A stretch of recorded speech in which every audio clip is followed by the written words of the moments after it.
This week, Auto Today continues its search for the 7 wonders of India. Let me give you a quick. It is one of the oldest learning institutions in the world. And stay tuned as we bring you more updates from the Maruti Suzuki 7 Wonders ride.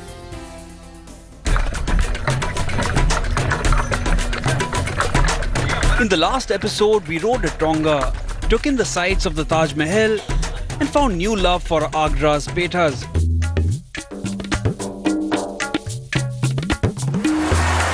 We then battled Agra's terrible traffic in rush hour. A time we now call the anarchy hour, when everyone gives up all pretenses of civilization and starts driving on the wrong side of the road. Or rather, our side of the road. A stressful hour or so later, we were on NH19, headed to Kanpur, our stop for the night.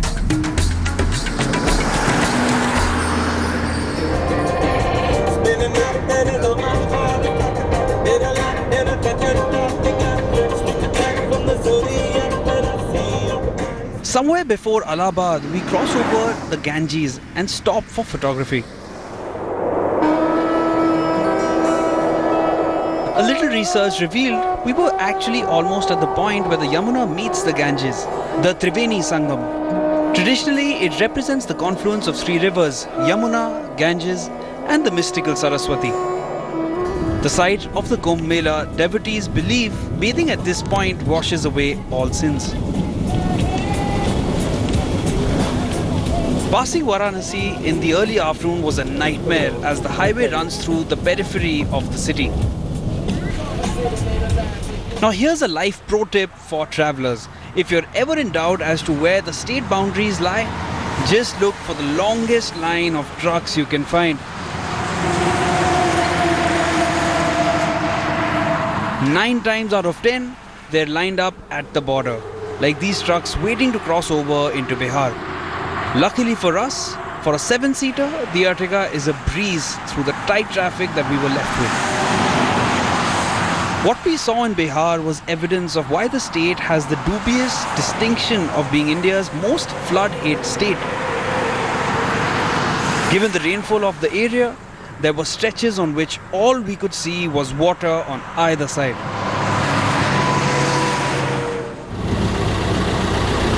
Gaya proved to be too beautiful to miss, so we called it a night there.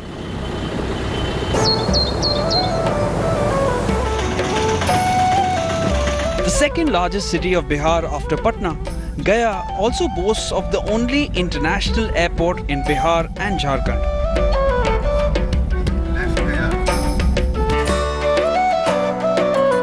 Apart from numerous stupas and monasteries, this is the place where Gautam Buddha attained enlightenment, now called Bodh Gaya. This is where the Mahabodhi temple and the great Buddha statue is located. The statue is 80 feet tall and is said to have taken 12,000 masons a total of 7 years to complete.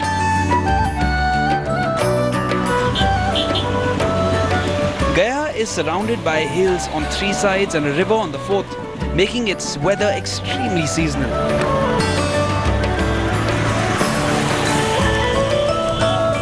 We found a shortcut through the hills and beside the river Falgu, which gave us some great open window driving weather. What really surprised us about Bihar were the great vistas that we were presented with. This stood in stark contrast with what we were expecting.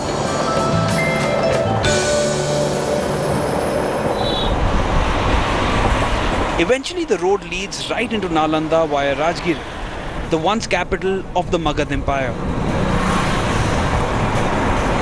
Our interests lay in the wealth of knowledge that was once imparted at the Nalanda Buddhist Mahavihar. So we've reached destination number 2 on our 7 Wonders of India drive, Nalanda University in Bihar. Famously known as the first center of education in the world, and even more famous because Buddha is said to have visited it in 4th or 5th BC. That dates back to before Christ. I mean, I can't even think of dates that far back. Anyway, we're here and we've just picked up our tickets to go check it out. Let's do that. There's a strange phenomenon we noticed while we were buying our tickets, and it's something that holds true for most historical sites around India. The price of tickets, if you're Indian, is ridiculously affordable, while for foreigners, prices are often 10 to 15 times as much.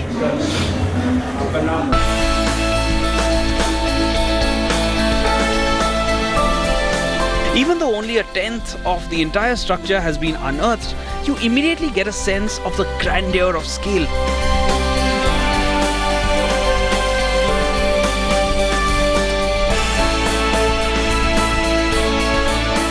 It's amazing to note that all of the original brickwork remains, while some of the masonry installed by the ASI as recently as the late 90s has started showing more signs of wear.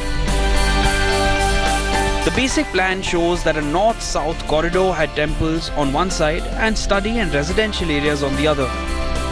From ancient Chinese pilgrims' accounts of the Mahavihar, some towers stretched so high the clouds floated right by. At the other end, some of the rooms had ceilings 15 feet high. All the guides here come from the nearby village of Bargaon and depend on the monument for sustenance.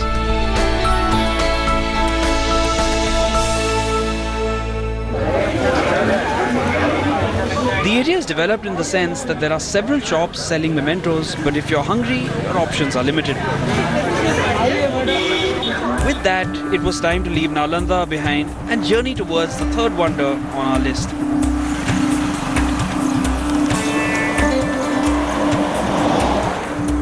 Coming up next week, the beautiful roads of Odisha are a welcome sight after the pathetic roads for most of Jharkhand. We turn into teenage girls at the highly entertaining Sun Temple in Konark, and we get our first glimpse of the sea at Puri.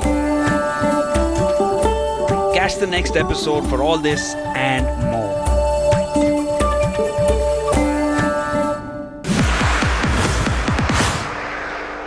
Volvo's hatchback V40 was always stunning, but with the company's new design philosophy, they have taken the bar a notch higher.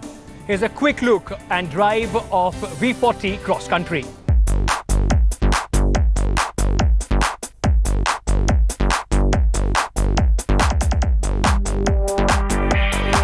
Volvo is undergoing a metamorphosis as its older platforms are discarded and the new SPA modular chassis is adopted, and that paves the way for great flexible packaging, new interiors and futuristic equipment.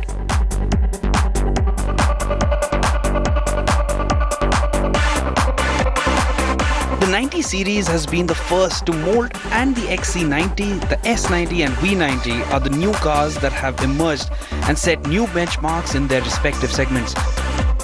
The 60 series will be the next and will be followed by the 40 series that will move to the new compact modular architecture. However, there is still time till that 40 series goes under the scalpel, and until then Volvo has given its current 40 series cars a mild cosmetic facelift, and that includes the V40 Cross Country, which will be making its way to India later this year.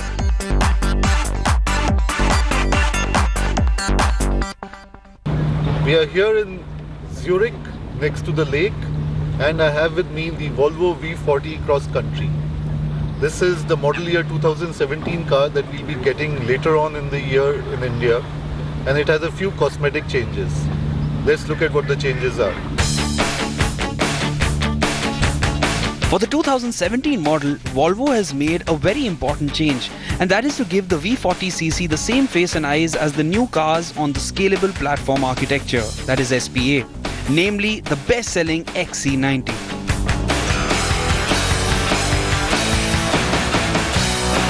Thus, the V40cc, which will have a soft launch in India later this year, will sport the characteristic headlamps with the Thor's Hammer DRLs.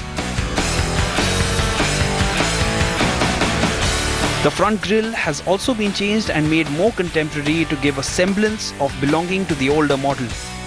However, the changes are only cosmetic and skin deep. The V40cc will continue to sport the same Drive E 2.0 litre D3 and D4 powertrains that currently do duty on the CC.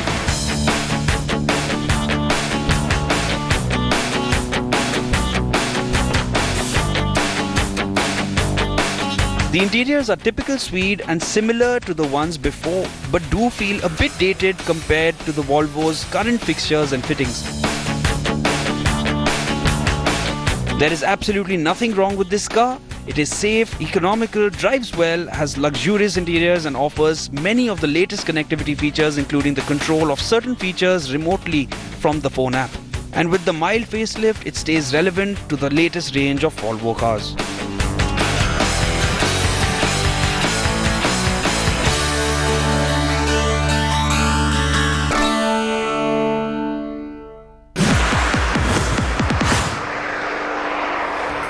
It's time for a quick break on Auto Today, but don't touch that remote. We have much more lined up for you on the other side.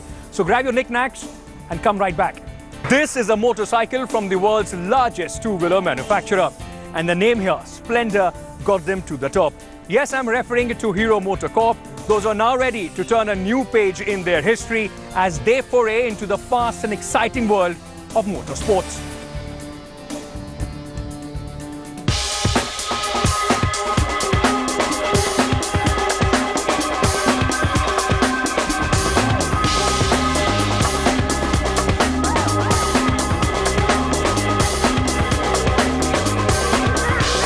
Already claiming the elusive title of the world's largest two-wheeler manufacturer, Hero MotoCorp is aiming at extreme commuting now.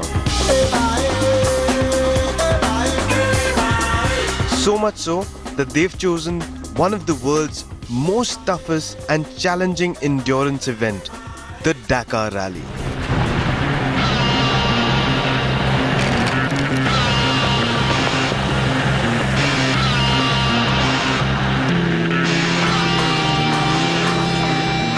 The 39th edition of the legendary rally will traverse through 3 countries and a massive 9,000 kilometers.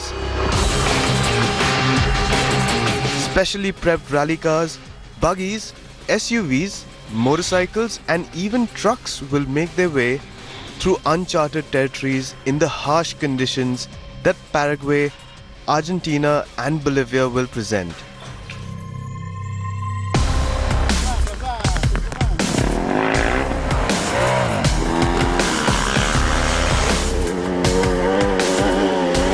It's the toughest for motorcyclists as they're constantly exposed to the elements, thus the higher risks involved too. But Hero MotoCorp is more than ready and up for the challenge, with India's leading motocross and enduro rider CS Santosh.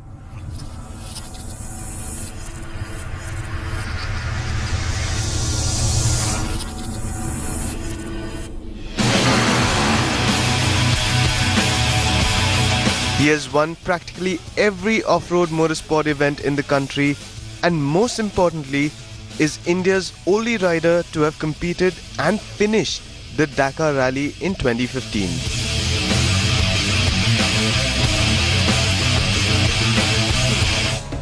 At a recent event held at Hero MotoCorp's state-of-the-art R&D facility in Jaipur, we caught up with Santosh's teammate Joaquim Rodriguez, who hails from Portugal and brings with him years of rallying experience, but this will be his first Dakar as well. Let's see how he's prepared for this grueling rally. We have really be focused on looking where we go. So mentally and physically we have to be really prepared for it. Otherwise we can crash and get hurt and we don't want that.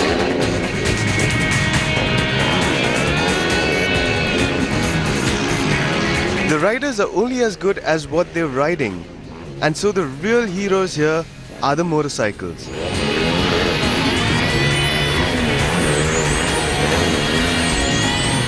Hero MotoCorp has partnered with the German off-road racing specialist Speedbrain for their expertise in international rallies held across the globe.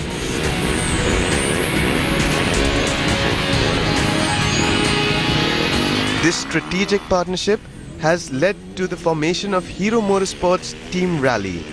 Led by Hero's Chief Technical Officer, Dr. Marcus Bronsperger, the riders have capable machines to compete in the 2017 Dakar.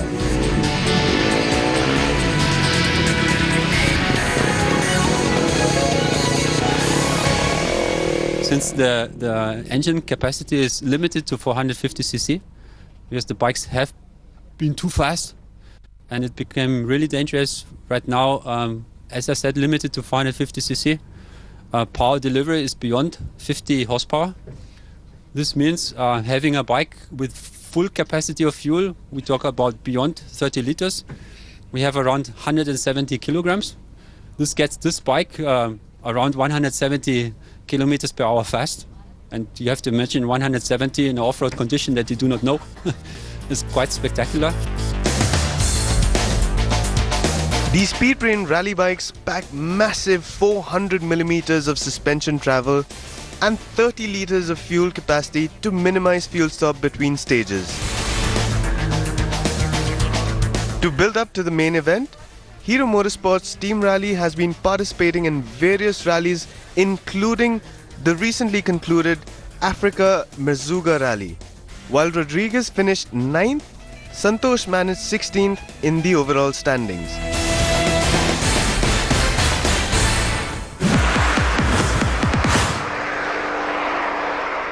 So before we head out on the open road, here's our roundup for this week's Auto News.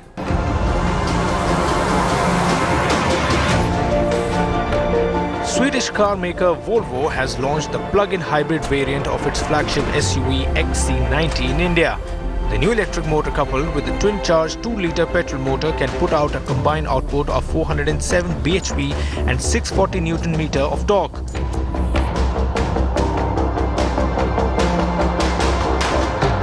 Seven of those horsepowers are contributed by the electric motor on the rear axle and the rest at the front, but is intelligently distributed in an all-wheel drive format. The hybrid XC90 has a pure electric mode capable of 40 kilometers on driving range. The 3 drive modes, pure, hybrid and power, can be selected on the center screen. The plug-in XC90 will become the first car in India to get radar-based safety features such as a pedestrian detection, big animal and cyclist detection, adaptive cruise control, lane departure warning and more. It costs a whopping 1.25 crores ex-showroom Delhi, but Volvo will also include 2 charging ports in that price.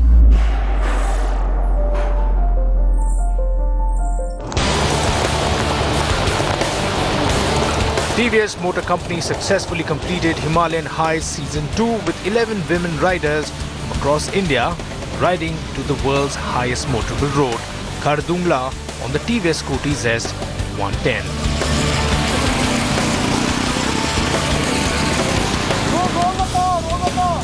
Led by stunter Anam Hasim, the entourage earned themselves a place in the India Book of Records for being the first group of women riders to conquer Khardungla on a 110cc scooter. Flagged off from Mandi, Himachal Pradesh, the Season 2 concluded when the women riders successfully scaled 18,340 feet to reach Khardungla. The riders showed true grit and determination battling the weather and altitude while they rode on the Scooty Zest into the record books.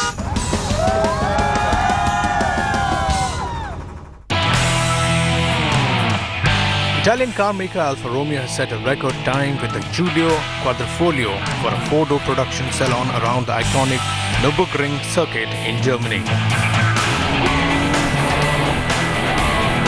According to a video put out by the company on YouTube, the Giulio Quadrifoglio completed the run in 7 minutes 32 seconds, beating its nearest competitor, the Porsche Panamera Turbo, by 7 seconds. The Alfa Romeo Giulio Quadrifoglio is powered by a 2.9 liters twin-turbo V6 that puts out 505 HP and 600 Nm of torque. The power is sent to the rear wheels via 6-speed manual or an 8-speed automatic gearbox. The 7 minute 32 seconds time was set using the automatic gearbox.